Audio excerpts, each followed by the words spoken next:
Andrea Caprio here. Let me take that again. This is take two. For some reason earlier this video didn't work, and I have the impression this is also not working very well. My computer is not happy with something here. Let me see. Okay, I hope you can all hear me and see me. Maybe you can just say hello or something like that, so I know actually that you can hear and see me. That would be really, really great. Thank you so much. So welcome today to my Facebook Live. What is that? Oh my goodness, I'm getting so many errors here. I just hope this works here. Let's see a little bit how that dives in. So welcome to my video today where I want to speak all about emotional eating. Now, I'm super passionate about emotional eating. Having worked with so many people, I know how much it can wreck up somebody's lives when they are in this roller coaster of emotional eating, cravings, eating more, making it worse with that, and so on. And in fact, very often emotional eating is relatively easy. I don't know, simple and it's obviously not easy to overcome, but when you know what to do, it's a bit like with everything, right? When you know what to do, it can be pretty easy, right? So what I mean by that is actually that emotional eating, when you actually know how to handle it, you are able to overcome it. And I really see that with endless clients I've been working together for the last many, many years, where I have adapted a system that I use, my proprietary system, which I will share a little bit more later about, with, really helping them to overcome their emotional eating. So first of all, when we want to find out or when we want to address emotional eating, let me tell you one thing. The classic approach probably to overcome emotional eating, and by the way, any kind of health or weight issues, is usually to kind of just go and have a band-aid, right? That band-aid very often, in most cases, especially with, weight issues or so, is a diet, right? How many of you have tried plenty of diets or similar approaches, right, to lose weight or to stop cravings or to overcome emotional eating or maybe improve some health issues or so, only to find out after the time of the diet, a few weeks, a few months, whatever it is, usually things go back to where they were before, and often they are actually worse, right? And that I see probably 90 to 95% of people who come and see me, they kind of ask me for help, and they kind of say, I've tried this diet, that diet, etc., and the list goes on, and it's just not helping. And that is because they forgot one very important thing that I will share with you. Equally, there are a lot of other people who have similar experience with pills, right? They take either weight loss pills or supplements or whatever it is, right? Or maybe some procedures or whatever it is. And all these methods are kind of supposed to work quickly, but they don't work, right? In the end, we are not looking for a quick fix. We're really looking into going deeper and finding out what's going on so we can overcome it. And that's where my idea of digging deeper into emotional eating root causes is what's so important. And why I'm sharing all this with you today is basically I've just written a blog post, and I'm just gonna try to copy that one here in the comments, if that's working. Of course it's not working. My computer really can only deal with one thing. It's working actually. Great. Okay, super. So I put that in the comments, the link to my blog post, so you can actually check it out, where I share my ideas about how to dig deeper into emotional eating root causes. Right, so first of all, you might ask, what is a root cause of emotional eating? I mean, what are you talking about or so, Andrea? Right, you might have a good question here. Now, let me answer that. Everything what we have in our health, in our body, in any signs and symptoms we show basically in our body. So weight issues, health issues, emotional eating, cravings, whatever it is, always has a root cause, right? So it's not just they pop up out of nowhere, right? They pop up or they happen because something else happened before, and that is the root cause. And the thing is, the root cause often is not necessarily something that just happened now, right? Because that normally is a trigger, right? When maybe we develop something, that can be a trigger event that kind of triggers so the sign and symptom shows up, right? I give you an idea. Let's say you suddenly have an outbreak of skin, like skin issues. It can be acne, it can be eczema, or whatever it is, right? The trigger event might be stress, right? Or maybe something you've eaten or something like that. But usually that's kind of the trigger event. But the root cause of the eruption of your skin issues or so lies much deeper, and that can have plenty of different root causes. It could be that you have, and most likely by the way, that you have actually a digestive issue. Very often when the digestion is not working properly, it cannot use the normal way of eliminating toxins, and then the toxins go to the skin, and that's where skin breakouts happen. Just as a sample, right? I want just to make it super simple. So with emotional eating, we have the same. We have root causes and we have trigger events, right? Now, trigger events usually can be stress, can be, some happening, it can be a habit, it can be a happy event happening or whatever it is.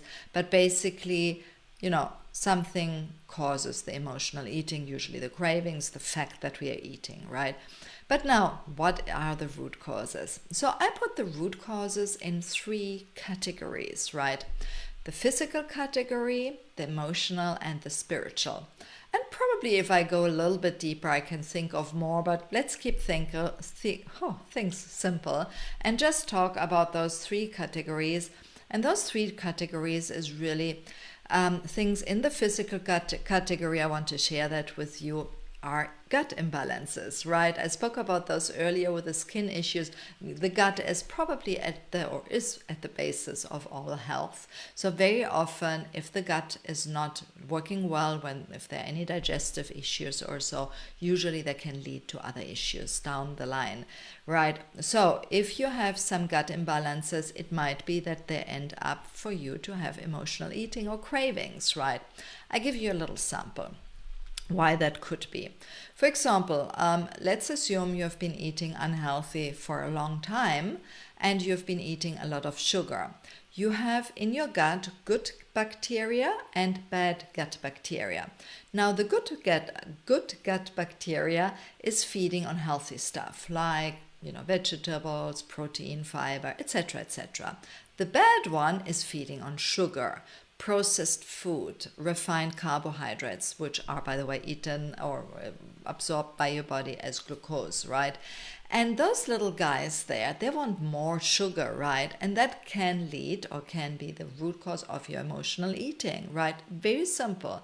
So what might be happening that your doctor always told you, like, oh, you should lose weight or you should eat healthier or whatever it is, it's not your fault not doing so. And please do tell that to your doctor. You are trying really, really hard. I mean, I know that you want to eat healthier. You know probably what you should be eating and what you shouldn't, right? But it's not that easy, because if those gremlins in your gut say, hey, I want sugar, eventually you give in, you eat sugar. Of course, there are ways to overcome these, and that's usually where I come in, or somebody like me, right? So this is one thing that's super important. Other physical root causes could be inflammation. If your inflammation levels are high, you're more likely to have imbalances in your body, and that can lead to emotional eating and cravings. Things like candida as well. Hormone imbalances are huge, huge, huge. I see it over and over that many of my clients who come and see me, they have hormone imbalances, and these lead to cravings basically, and emotional eating or eating too much, right? Because basically, if we have, the hormones are all working together. So if one of these hormones are is out of balance, right? It could be your stress hormones, it could be your estrogen, it could be maybe the melatonin, or whichever it is, right? For whatever reason it is, and there might be other reasons. I speak about root causes, right? Then it might affect your hunger and satiety hormones, for example. They're called ghrelin and leptin, respectively. Now, when these guys are completely out of whack, you are more likely to eat more, leading to emotional eating. So you see all these root causes, how important they are. And don't get me started, I'm super passionate about it, so I can go probably on and have to be careful. I would actually love to know in the chat if you're listening, and also, by the way, if you're listening to the replay, I will check on the comments later. What might be a root cause that you are having or that you think you're having, right? Feel free to share that in the comments. Other root causes are dehydration, and thinking of it and speaking of it, actually, I drink water. I am dehydrated. And we certainly don't want that to lead to emotional eating right now. And if you are, by the way, now just realizing you're dehydrated, grab some water, drink more water. Food intolerances is another thing that could lead to more eating, more cravings. But then what is the reason or the root cause of the food intolerance? Because very often there are several levels of root causes, by the way. And that's the way when I work with my clients is I go obviously quite deep. Neurotransmitter imbalances, super important in there, and so much more. There are an endless amount of physical potential root causes. Let me talk about emotional potential root causes. Right, and let me take a breath actually, because that is one of the things when we are stressed, right? Stress is obviously one of the biggest root causes for emotional eating, I think. Often it's called actually stress eating, and they lie very near together. I mean, what comes first, the chicken or the egg, right? But it's definitely stress, and that leads to an endless vicious circle of emotional eating, and which leads to more stress, of course, and then the stress we have then leads to more eating, and so on. Trauma is also a root cause that can lead to emotional eating. Various mood disorders, of course, anxiety and all these things, depressions and so on. Limiting beliefs that stem from our often childhood or so. Happiness is also a root cause, right? Sometimes happiness actually can lead to emotional eating, believe it or not. But however, having said that, in general, that's more a trigger event, right? For example, when we go out and, we interact socially or so, that's often when we eat at weddings, for example, right? Again, so many more emotional root causes there are. And then spiritual root causes as well. A very big spiritual root cause is a missing purpose. And, I always ask when people tell me they have an eating issue, what are you really hungry for? Or what are you really craving? And I did recently a summit, I don't know if you've seen it, raise your hand if you have, right? But, very often when we are missing a purpose, when we have a hunger for something, we try to fill it with food. And of course, food is not the answer. So by finding our purpose, we are able to fulfill that. And of course, low personal, communal, or environmental spirituality can also lead to trying us to fill that with food, right, which leads to emotional eating. And again, many other areas there. So I would love to know if maybe you found out what your reason is for emotional eating. Please do share in the comments, even if you're watching the replay, that would be really great. And definitely I would like to get back to you. So as you can imagine, emotional eating does affect our body in various ways, right? If we give in when we are sad or when we are stress eating or whatever it is, it always affects some areas of our health, right? Of our body, leading to a vicious cycle. Often, when let's say we are sad and we binge eat because we are sad, and maybe we have a short-term relief, but in the end it makes us much sadder, right? The same stress eating, as I mentioned earlier, it leads to more stress. Whatever it is, it is definitely that eating too much will eventually lead up to health issues. We either put on weight, or we develop health issues or self-esteem issues or emotional issues or whatever it is, right? And they go on and on and on, eventually leading to more and more and more, right? They can have disastrous effects on our health, ranging from overweight, obesity, to digestive issues, cardiovascular issues, diabetes, low immunity, and so much more, right? Now, what can we do about that, right?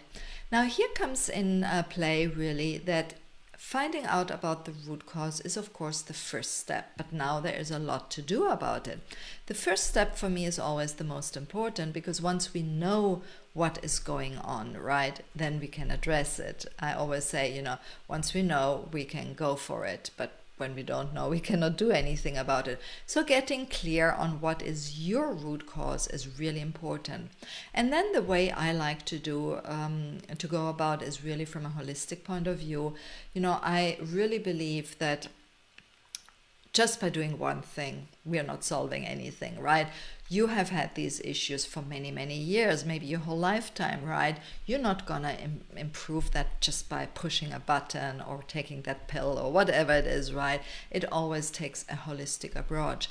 And that is why I'm working through those years with my clients, seeing over and over the same issues and being able to help them with some steps that I have put together and developed my food freedom formula. And you might have heard about it already if you're following me.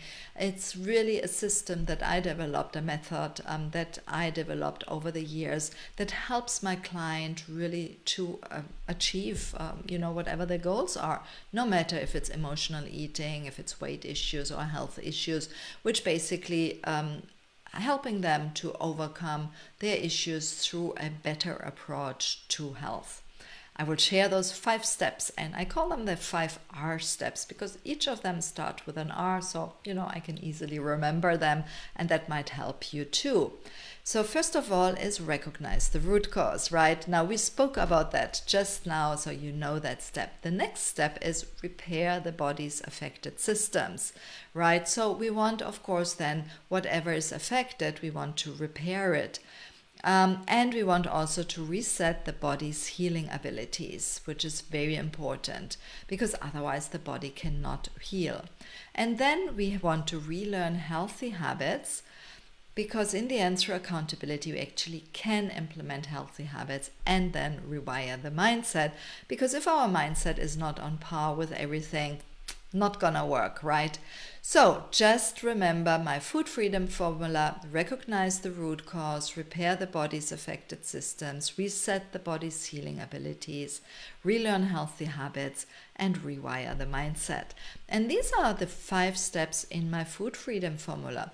Now, if you are curious and you want to find out more about how to solve this, how to adapt this food freedom formula to your health, to your issues, I have a surprise. In the link, in the comments is the link to my blog post. And in my blog post, you can read through everything, of course, but also at the end, you can book an end emotional eating consultation, where actually we can go deeper into what are your issues, what goals you're having, and find together how we can adapt the food freedom formula to your life. How does that sound? Great, right? So I can help you a little bit personalized, because here, of course, send me some comments, some questions in the comments if you have, but if you are ready to dive deeper and you want to find out your own root causes and of course how to address them, let me know and I'm very happy to help. My name is Andrea Caprio. Remember, in the comments is the link for you to check out my my article, my blog post, and also to book an end emotional eating consultation. I hope that was helpful. Let me know maybe in the comments, and I look forward meeting you next week. Bye bye.